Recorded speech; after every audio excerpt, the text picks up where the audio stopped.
Di dalam berpacaran, perlukah sebuah nasihat? Kalau perlu, nasihat siapa aja?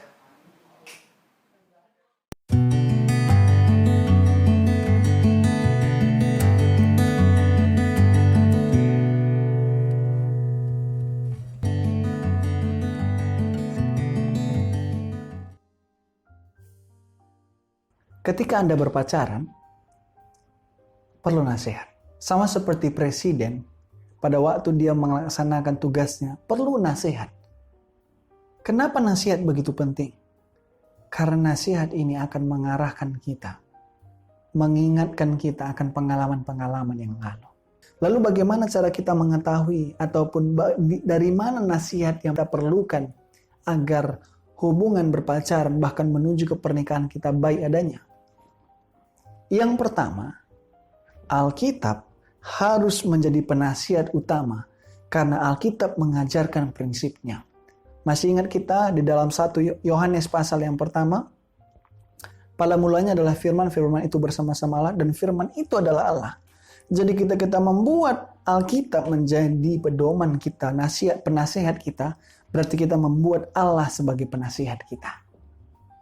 Kita membuat Allah sebagai penasihat kita. Kenapa di dalam Alkitab kita dimintakan? Karena di Alkitab Allah memberikan prinsip-prinsipnya. Dikatakan bahwa Allah yang mengadakan pernikahan, peraturan dalam pernikahan itu kudus dan sekali-kali tidak boleh dimasuki oleh roh mementingkan diri. Mereka yang mau mengambil langkah ini harus mempertimbangkan dengan sungguh-sungguh dan penuh doa untuk mencari nasihat ilahi sehingga mereka dapat mengetahui apakah tindakan mereka itu setuju dengan kehendak Allah.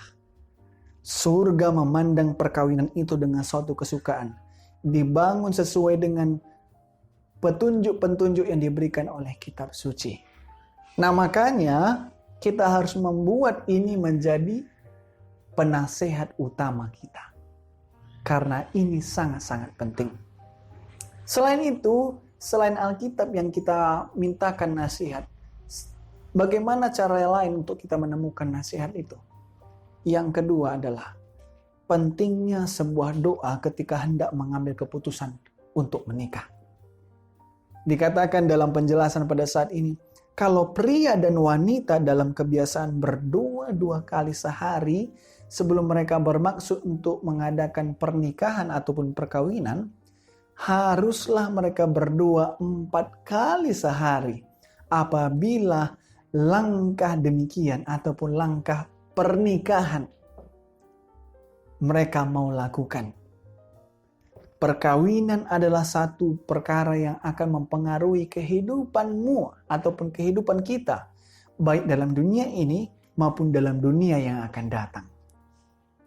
Maka dari itu kita perlu berdoa. Ini dikatakan pada waktu kita berpacaran mungkin ataupun mencari teman hidup, 2 kali loh kita berdoa untuk itu. Berarti ini hal yang penting.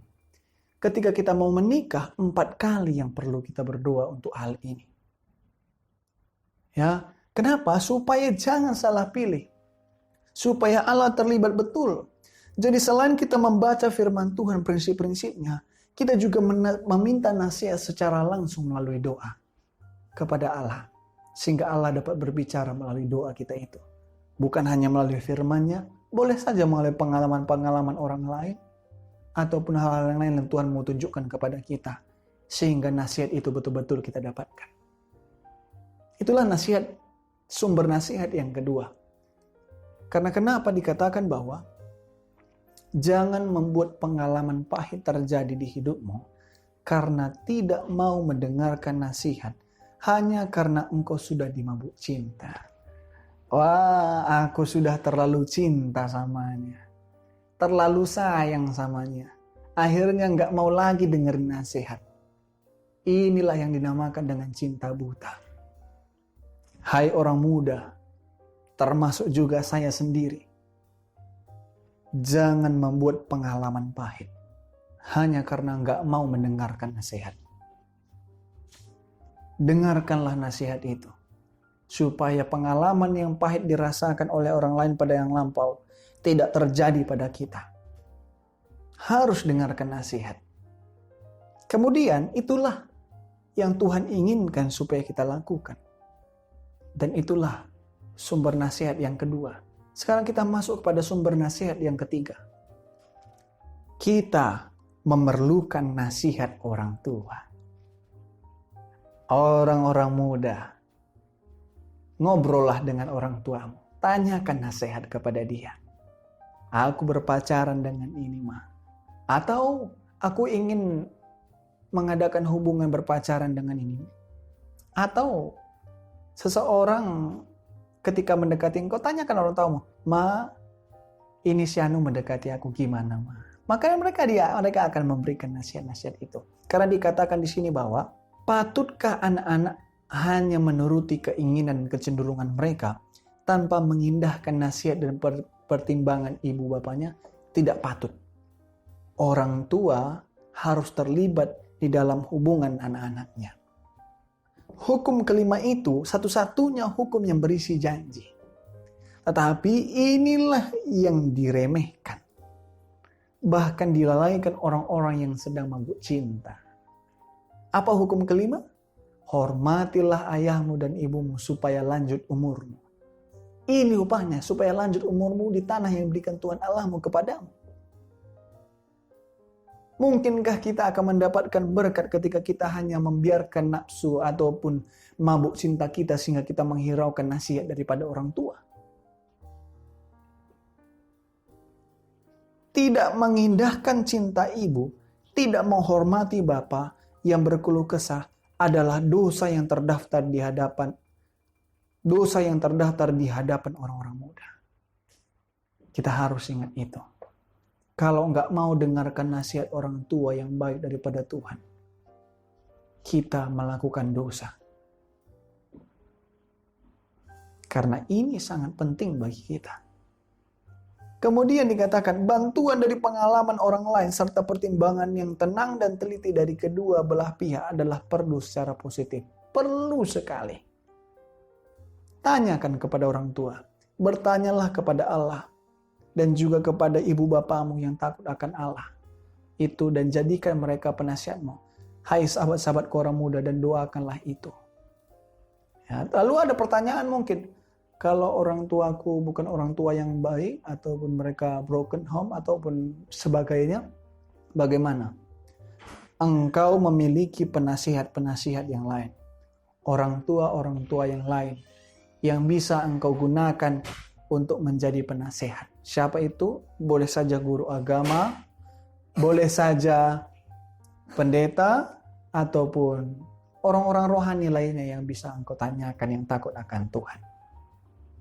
Kira-kira itulah pengganti orang tua. Kalau misalnya ada kondisi yang seperti ini. Nah, kita sampai kepada tugas orang tua terhadap anak. Apa itu? Para orang tua kali ini bukan hanya berbicara kepada orang muda. Kali ini berbicara juga kepada orang tua. Para orang tua dapat bersimpati kepada anak-anak dan berdoa untuk mereka dan bersama mereka supaya Allah melindungi dan memimpin mereka di atas segala sesuatu itu. Orang tua akan membawa mereka kepada sahabat dan penasihat yang tidak pernah gagal.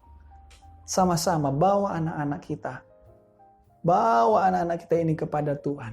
Doakan mereka. Para ibu dan bapak haruslah merasa satu tanggung jawab yang dipercayakan kepada mereka untuk menuntun cinta kasih orang muda. Sehingga kasih itu ditempatkan kepada sahabat-sahabat yang selayaknya. Inilah peran daripada orang tua. Ya, mereka harus merasa tahu kewajiban oleh pengajaran teladan mereka. Dan dengan pertolongan kasih karunia Allah, supaya membentuk tabiat anak-anak mereka sedemikian rupa sejak masa kecil, sehingga mereka akan menjadi suci dan mulia, dan akan tertarik kepada yang baik dan yang benar. Harus dididik anak-anaknya. Dan inilah nasihat firman Tuhan. Karena kenapa? Karena setan itu begitu gencarnya untuk merusakkan orang-orang muda. Merusakkan pernikahan mereka nanti. Merusakkan pergaulan mereka. Merusakkan hubungan mereka dengan lawan jenis mereka. Karena 1 Petrus 5 ayat 8 katakan, sadarlah dan berjaga-jagalah. lawanmu si iblis berjalan keliling, sama seperti singa yang mengaum-ngaum dan mencari orang yang dapat ditelannya.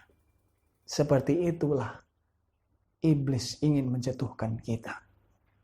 Makanya Tuhan menasihatkan kepada kita orang-orang muda dalam 2 Timotius 2 ayat 22. Sebab itu jauhilah nafsu orang muda, kejarlah keadilan, kesetiaan, kasih dan damai bersama-sama dengan mereka yang berseru kepada Tuhan dengan hati yang murni. Jauhkan semua itu. Sehingga dengan demikian, ketika kita sudah dengarkan nasihat daripada Allah, sudah dengarkan nasihat daripada orang tua, kita terapkan semua itu. Kita serahkan sepenuhnya kepada Tuhan. Maka kita akan mendapatkan hubungan yang benar kepada lawan jenis kita. Baik dalam berpacaran maupun menuju kepada pernikahan. Pernikahan kita merupakan pernikahan yang memang dipersatukan oleh Allah. Sering sekali pernikahan bukan dipersatukan oleh Allah, dipersatukan oleh nafsu, dipersatukan oleh keinginan hati. Tidak ada terlibat Allah di dalamnya. Tapi kali ini Tuhan meminta kita agar mendengarkan nasihat Allah itu sendiri, bahkan orang tua, agar kita benar-benar dipersatukan oleh Allah itu dan hubungan kita itu benar adanya. Sampai di sini pelajaran pada saat ini. Jangan lupa kalau ada pertanyaan-pertanyaan silahkan komen di bawah supaya nanti bisa juga kita berikan pertanyaan ini kepada orang-orang yang sudah berpengalaman dan mungkin akan menjawab setiap pertanyaan kita. Demikian pelajaran pada saat ini. Jangan lupa untuk di-like, di-subscribe, dan juga dibagikan kepada orang lain, sehingga orang lain juga mendapatkan berkat yang sama. Sampai jumpa.